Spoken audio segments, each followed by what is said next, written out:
बिस्मिल्लाहिर्रहमानिर्रहीम। अस्सलाम वालेकुम। आज हम बात करेंगे आर्टिकल 38 के हवाले से। 38 आर्टिकल है जिसको इस आर्टिकल के बारे में कहा जाता है कि रोटी कपड़ा मकान का जो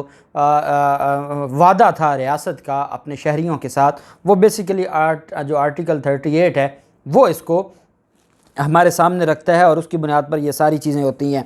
अब मामला कुछ इस तरह से है। आर्टिकल 38 ये भी प्रिंसिपल ऑफ पॉलिसी में आता है और promotion of social and economic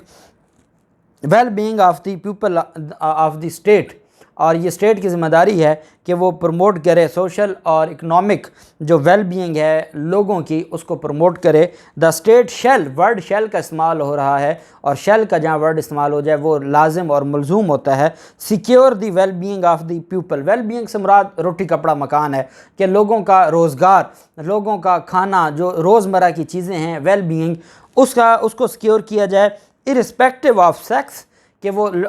मर्द है या ख़ातून है इसको मद्देनज़र न रखा जाए। हर शहरी का जो वेल बीइंग है उसको मद्देनज़र रखा जाए, उसकी कास्ट को ना देखा जाए, क्रीड और रेस को ना देखा जाए। By raising their standard of living, उनका जो स्टैंडर्ड ऑफ लिविंग है उसको रेज़ किया जाए, उसको बेहतर किया जाए और उसको अब जो पत्थर के ज़माने से निकाला जाए। आप आज भी जानते हैं लिया के ऐसे इलाके हैं जहाँ पर आज भी लाइट नहीं है, बिजली नहीं है, तो इससे बढ़ के जुल्म क्या हो सकता है। तो वो अभी भी, इसका मतलब क्या हुआ, ये लिया की मैं बात कर रहा हूँ। सिंध के कितने इलाके हैं, बलोचिस्तान में, खैबर पख्तूनख्वा में, जनूबी पंजाब के कितने इलाके हैं वहाँ पर लाइट नहीं है, बिजली नहीं है अभी तक। तो ये जो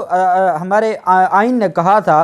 कि आपने उनकी जो स्टैंडर्ड ऑफ लिविंग है उसको रेज़ करना है by preventing the concentration of wealth and means of production and distribution in the hands of a few of the detriment of general interest and by ensuring equitable adjustment of rights,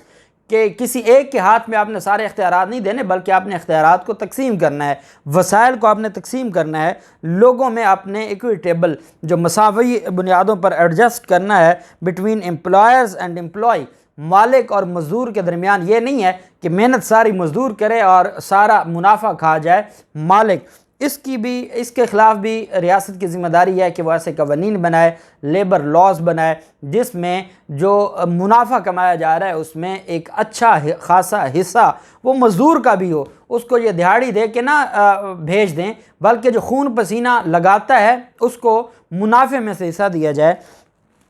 and landlords and tenants, इसी तरह से अगर कोई मुजारे और ज़मींदार है तो उसमें भी रियासत की ज़िम्मेदारी बनती है कि जो मुजारे है उसको वो हक़ लेकर दे, जो ज़मींदार, जो लैंड लॉर्ड है, जो पैसा कमाता है उसमें से उसको भी हक़ दिया जाए। Provide for all citizens within the available resource of the country facilities for work,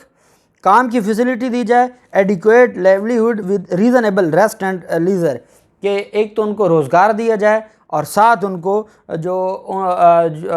उनका जो गुज़र बसर है उसके लिए उसको बेहतर तरीके से तनख्वाहें और मराआत दी जाएँ, और उसका जो रीज़नेबल रेस्ट है और रिलैक्सेशन होने के लिए उसका भी उसको टाइम दिया जाए। हर चीज़ हमारे आईन पाकिस्तान ने अलग अलग से लिख दी और आईन पाकिस्तान बड़ा वाज़ेह है। आगे आर्टिकल 38 ऑफ आर्टिकल सी ये कहता है provide for all persons employed in the service of Pakistan और otherwise social security by compulsory social insurance और अदर मीन्स, के जो सर्विस ऑफ पाकिस्तान में हैं उनको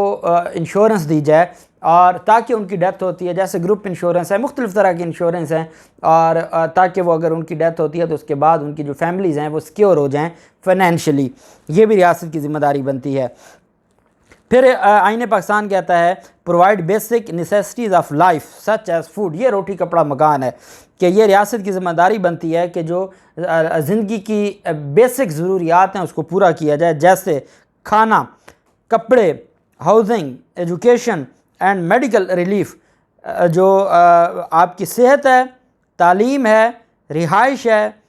कपड़ा और आपका जो ग़िज़ा है, रोटी कपड़ा मकान जिसको कहा जाता है। भुट्टो ने नारा लगाया था और सिंध में भुट्टो के लोगों ने उनसे वो छीन लिया है, ये हकीकत है। तो अदालत जो हमारा आईन पाकिस्तान ये कहता है कि ये रियासत की ज़िम्मेदारी है कि ये सारी चीज़ें for all such citizens irrespective of sex, ये तमाम शहरियों को देना है। उनका जो वो जो जेंडर है उसको नहीं देखना, उसकी जो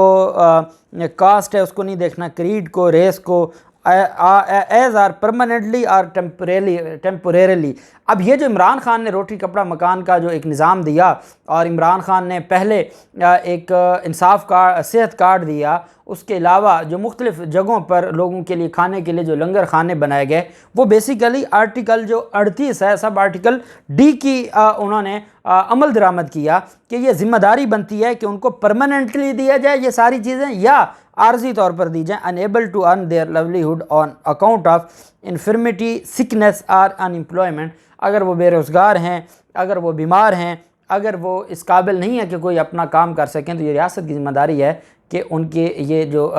चीज़ें हैं या उनकी जो रिक्वायरमेंट्स हैं उनको पूरा किया जाए। आगे सब आर्टिकल ई है, reduce disparity in the income and earning individuals, कि जो उनकी इनकम है और उनके जो खराजात हैं उसमें जो इतना गैप हो कि कम से कम अगर वो महीने का कुछ कमाता है तो वो अपने पास सेविंग भी कर सके। Reduce disparity in the income and earning of individuals including persons in the various classes of the service of Pakistan. और दूसरी अहम बात यह है कि जो फ़र्क है उसको, इनकम में जो फ़र्क है उसको कम किया जाए। ये नहीं है कि जो जस्टिस है वो 15 लाख रुपए तनख्वाह लेता है और जो उसी अदालत में जो उसका सेक्रेटरी है वो 50,000 लेता है, तो इसको रिड्यूस करना है ताकि जो वहाँ पर लोग काम करने वाले हैं उन सब को, ठीक है, एक मेरिट के ऊपर जो ग्रेड के हिसाब से तनख्वाह देनी है, लेकिन रिड्यूस करें